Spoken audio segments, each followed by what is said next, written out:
शंकर भगवान विश्राम करने जा रहे थे। विश्राम करने के पहले अपना त्रिशूल गाड़े पूरा पाताल लोक में चला गया।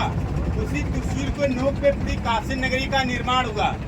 फिर इसके बाद में पार्वती माँ का इच्छा हुआ यहाँ स्नान करने को। जब यहाँ स्नान करने लगी तो स्नान करते समय उनका कान का कड़ी गिर गया। शंकर भगवान से बोली मेरा कान का कड़ी गिर गया है, जब स्नान करने जाना तो ढूंढ कर लाके दे देना। जब शंकर भगवान स्नान करने गए तो उनका कड़ी ढूंढने लगे। ढूंढते ढूंढते उनका मस्तक का मणि गिर गया, कड़ी मिला नहीं। फिर इसके बाद में यहाँ 33 कोटि देवी देवता को बुलाया गया ढूंढने के लिए, किसी को नहीं मिला।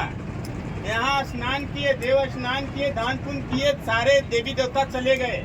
पार्वती माँ को क्रोध आया। क्रोध में इस भूमि को श्राप दे दी। बोली जिस तरह मेरा हृदय जल रहा है और सुलग रहा है, उसी तरह यहाँ का भूमि हमेशा जलता ही रहेगा, सुलगता ही रहेगा। ऐसा करके श्राप दे दी। फिर विष्णु भगवान को बुलाया गया। विष्णु भगवान आए, मत्स्य का रूप पकड़ करके पानी के अंदर गए कछुए का। उनका मणि और कणी दोनों ढूंढ करके लाए दिए। पार्वती माँ प्रसन्न हुई।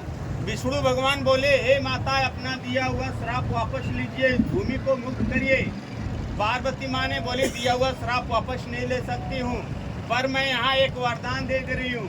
कहीं भी से डेड बॉडी आएगा उसको गंगा माँ में स्नान करा के जलाया जाएगा और सीधा स्वर्ग लोक जाएगा, बैकुंठ लोक जाएगा। या कहीं भी से अस्थियाँ लेके आएगा मणिकर्णिका घाट के सामने विसर्जित करने से उसको भी स्वर्ग लोक प्राप्त होता है, बैकुंठ लोक प्राप्त होता है। 12 बजे नाइट में जो भी डेड बॉडी जलता है, लेडीज या जेंट्स का, काशी विश्वनाथ टेम्पल को 2 केजी भस्म जाता है। जैसे उज्जैन में भस्म आरती होता है, यहाँ मंगला आरती होता है। आपका फर्स्ट घाट था राजा हरिश्चंद्र घाट। राजा हरिश्चंद्र घाट पे राम लक्ष्मण सीता मैया अपने पूर्वज के याद में आए थे। उनके पूर्वज राजा हरिश्चंद्र जी थे। तो राजा हरिश्चंद्र घाट से बोट पे बैठ के मणिकर्णिका घाट आए। यहाँ आने के बाद में सीता माँ ने केवट से पूछी, हे केवट तुम्हें क्या चाहिए?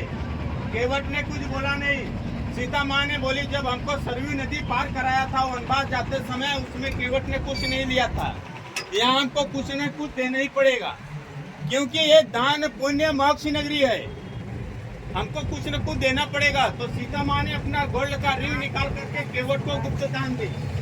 बोली जो भी काशी यात्रा करने के बाद में केवट को गुप्त दान देगा, जैसे 105 ब्राह्मण को जितना भोज कराते हैं, जितना पुण्य मिलता है, उतना एक केवट को गुप्त दान देने से पुण्य मिलेगा और उसका काशी यात्रा संपन्न होगा।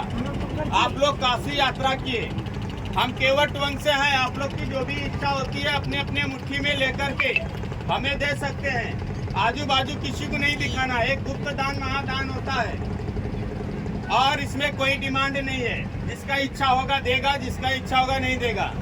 एक बार सब लोग हाथ जोड़िए, केवट भैया का आशीर्वाद।